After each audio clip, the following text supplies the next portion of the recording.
And then I was lucky enough to spend the last 14 years of my career as the Queen's personal protection officer, a position called the Queen's police officer, until I retired. About her wit and charm. How did you find her? I would give you 101 examples of her wit and her charm. And would you like some? Yes, please. Oh, yes, please. Go for it. Yeah, well. 1 o'clock. OK.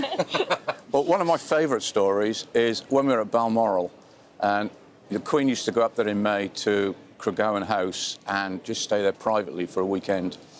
And she would go out at lunchtime for picnics, and very often it would just be the police officer and Her Majesty.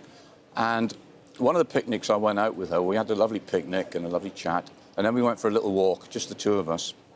And normally on these picnic sites, you meet nobody, but there was two hikers coming towards us, and the Queen would always stop and say hello.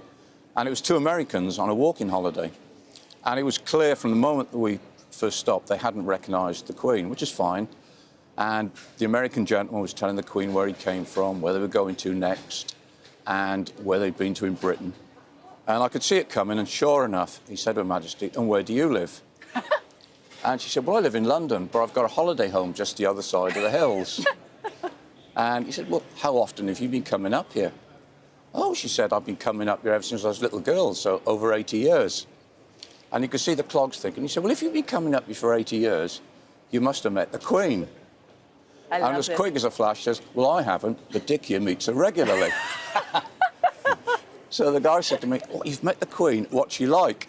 And because I was with her a long time and I knew I could pull her leg, I said, "Oh, she can be very cantankerous at times, but she's got a lovely sense of humour." Anyway, the next thing I knew, this guy comes around, put his arm around my shoulder, and before I could see what was happening, he gets his camera, gives it to the Queen, and says, "Can you take a picture of the two of us?" Anyway, we swapped places, and I took a picture of them with the Queen, and we never let on, and we waved goodbye. And then Her Majesty said to me, "I'd love to be a fly on the wall when he shows those photographs to the friends in America, and hopefully someone tells him who I am." Oh, that's brilliant.